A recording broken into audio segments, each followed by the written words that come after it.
सो पिछले जो लेक्चर्स हैं उनमें हमने आयनाइजिंग इफ़ेक्ट्स के दो पार्ट करे थे, जिसमें कि interaction of light charge particles जैसे इलेक्ट्रॉन पॉजिट्रॉन्स उनके बारे में किया था। और उसके बाद नेक्स्ट जो पार्ट था उसमें हमने रेंज फाइंड आउट की थी कि कितना डिस्टेंस ट्रेवल करता है किसी भी एब्जॉर्बिंग मीडियम में। तो रेंज ऑफ बीटा पार्टिकल्स या इलेक्ट्रॉन्स उसको हमने किया था। नो अब जो हमारा नेक्स्ट पार्ट है वो है कि जैसे 3 पार्ट बताए थे, तो लाइट चार्ज पार्टिकल्स तो हमने पहले कर लिया था। ये जो पार्ट है वो है interaction of heavy charge particles with matter. तो हैवी चार्ज पार्टिकल्स में दो जो मेनली आते हैं पार्टिकल्स, वो हैं प्रोटॉन्स एंड अल्फा पार्टिकल्स।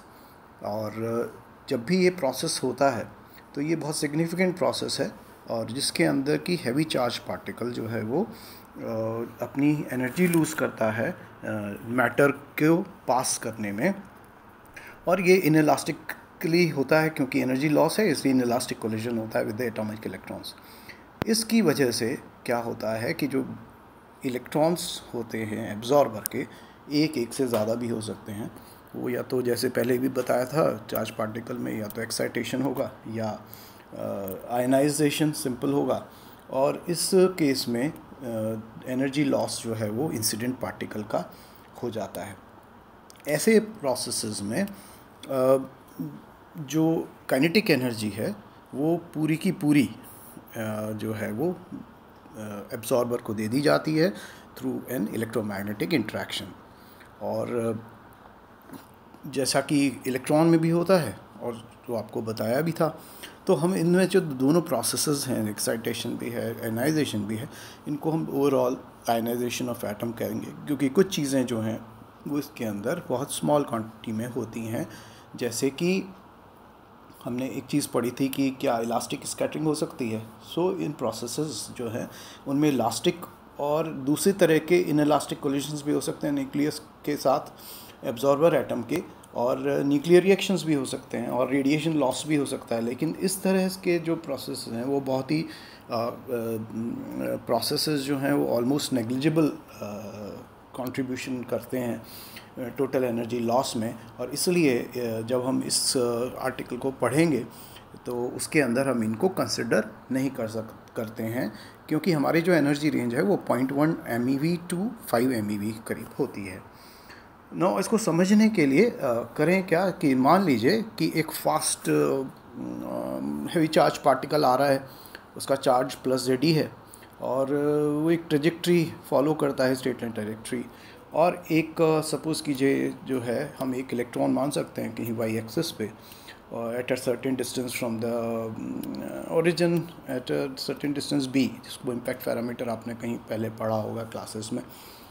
और उसकी वेलोसिटी होगी कुछ v, और जब वो जाएगा तो ऐसे में उसकी जो एनर्जी इम्पार्ट करेगा that has been found to be of the dependent on कि जो उसका चार्ज है, जैसे Ze उसके ऊपर डिपेंड करता है और उसकी वेलोसिटी पे डिपेंड करता है। As such mass of the absorbing atom पे वो डिपेंड नहीं करता। और ऐसे में जब हम इस को कैलकुलेट करें कि कितना एनर्जी लॉस होगा, तो इसके लिए एक वर्ड यूज़ किया जाता है जिसको हम बोलते हैं स्टॉपिंग पावर। स्टॉपिंग पावर क्या है? It is basically energy loss है जो कि प्रोटॉन और अल्फा पार्टिकल्स करते हैं जब भी किसी मीडियम में करते हैं। तो how do we define this stopping power? It is the amount of energy lost over unit length of path of the particle in a absorber. Means एक यूनिट लेंथ में कितनी एनर्जी लॉस होगा किसी भी एब्जॉर्बर में, वो stopping power बोलते हैं। इसको कैसे रिप्रेजेंट करेंगे? d/dx से। ग्रेडियंट है और माइनस साइन इसलिए क्योंकि देयर इज़ अ लॉस, तो इसलिए माइनस साइन आएगा।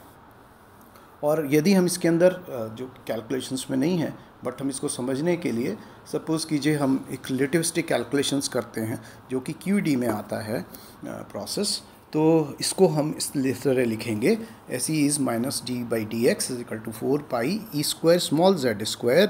Zd is the charge of the incident particle जो प्रोटॉन या अल्फा है, और m0 v², v is the incident energy. Okay, अब इसके अंदर और टर्म्स भी आ रही हैं, कैपिटल N, कैपिटल Z, और ब्रैकेट के अंदर कुछ टर्म्स हैं जो अभी हम इसके बारे में डिस्कशन नहीं करेंगे because that remains constant value.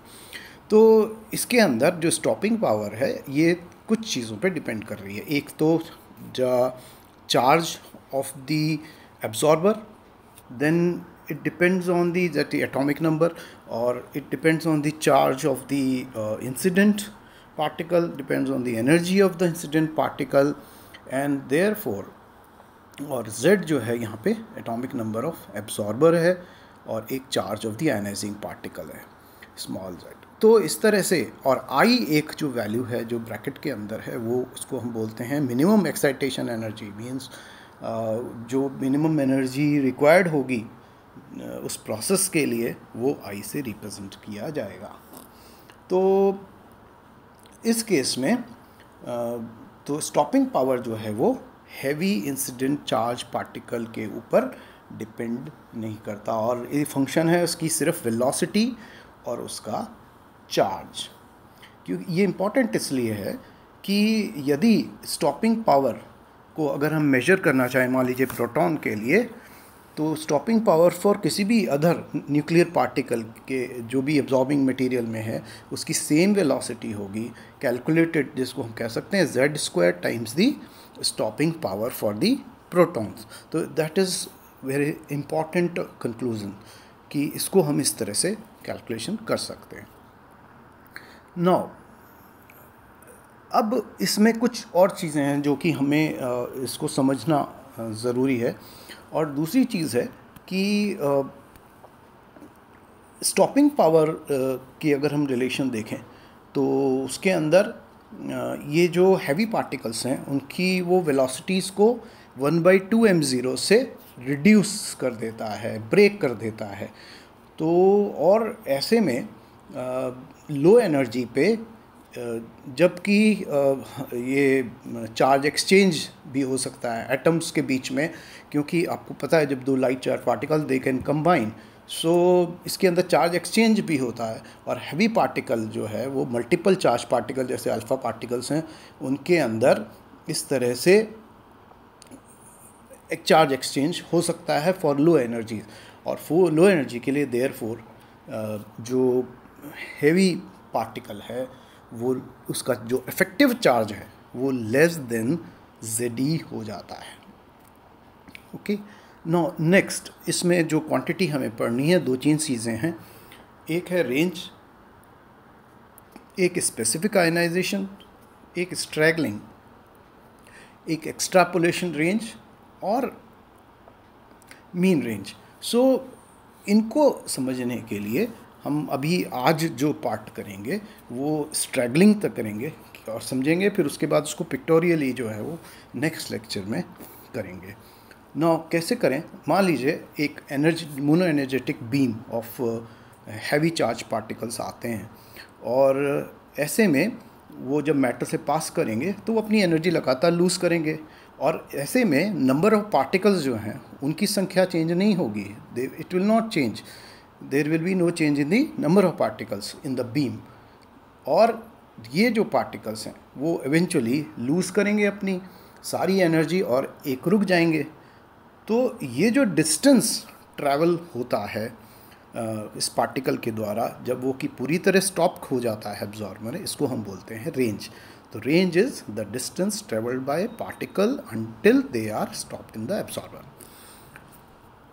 Second जो चीज़ इसमें आती है वो होती है, क्योंकि एनर्जी लॉस जो है वो कोलिजन्स के द्वारा हो रहा है, और ऐसे में with the atoms of the absorber of course, और तो वो क्या होगा कि एनर्जी जो है वो यूनिफॉर्मली ट्रांसफ़र नहीं होती है, और इसलिए इसके अंदर स्टैटिस्टिकल फ्लक्चुएशंस हो सकते हैं। और स्टैटिस्टिकल फ्लक्चुएशंस होते हैं तो ऐसे में जो क्वांटिटी है वो रेंज जो है वो वेल डिफाइंड रेंज नहीं होती। तो इसको हम क्या कहेंगे, इसको हम बोलते हैं जब जिस तरह की क्योंकि जब मीडियम में जाएगा कोलिजन से तो आयन पेयर्स डेवलप होंगे आयनाइजेशन के थ्रू, तो एक इलेक्ट्रॉन होगा और एक पॉजिटिव आयन पेयर प्रोड्यूस होगा, तो इसको हम बोलते हैं specific ionization. So specific ionization is the number of ion pairs produced per unit path length in the absorbing material. और तीसरी जो टर्म है दैट इज़ कॉल्ड स्ट्रैगलिंग। जैसा अभी बताया कि यहाँ पे अगर स्टैटिस्टिकल फ्लक्चुएशंस होते हैं, क्योंकि जो एनर्जी है वो एक साथ ही ट्रांसफ़र नहीं होती है, so it varies with distance and therefore हर जो पार्टिकल है इनकमिंग पार्टिकल उसके लिए जो रेंज है वो जब एनर्जी लूज़ होगी तो वो एकदम से एकदम कंटिन्यूसली चेंज नहीं होती है, डिस्क्रीट अमाउंट से होती है। और जब डिस्क्रीट अमाउंट से होती है, डिस्क्रीट अमाउंट से, तो स्टैटिस्टिकल फ्लक्चुएशंस होंगे और इसीलिए सभी पार्टिकल्स की एक एनर्जी नहीं होगी। और जब एक सी एनर्जी नहीं होगी उस मीडियम में लूज़ करने की, तो उनकी सेम रेंज नहीं होगी, क्योंकि हमें पता है range and energy they are inter related. ये हमने शुरू के लेक्चर्स में भी देखा था। और ऐसे में there is a fluctuation in the range और this phenomena is called straggling. So what is straggling? It is the fluctuation in the energy loss of the incident particle when it collides with the atoms of the absorber, and this is called straggling। और इसकी वजह से क्या होता है कि जो हम सोचते हैं कि फिनोमेना ज़्यादातर नॉर्मल या गॉसियन डिस्ट्रीब्यूशन होते हैं, तो इसलिए ऐसे में हमें जो पीक है वो ब्रॉड हो जाती हैं, वाइडनिंग हो जाती है पीक्स की। और जब वो फॉइल से, जैसे एल्यूमिनियम फॉइल है, प्लास्टिक की फॉइल है, अल्फा पार्टिकल्स तो प्लास्टिक फॉइल में भी हो जाते हैं, प्रोटॉन्स को भी हम एल्यूमिनियम फॉइल्स में कर सकते हैं। तो ये ऐसे में जो पीक आती है, जो गॉसियन डिस्ट्रीब्यूशन होता है इसका, वो बीम का प्रोफाइल वो हो जाता है broadening, and therefore we have to define a different concept called the mean range. ना इसको कल डिस्कस करेंगे नेक्स्ट लेक्चर में। बट ये मीन रेंज क्या है कि जितने half the number of particles जो है बीम के, इंसिडेंट बीम के, वो जितना डिस्टेंस ट्रेवल करें वो मीन रेंज होगी, उसको हम कल कैलकुलेट करेंगे। That is all for today.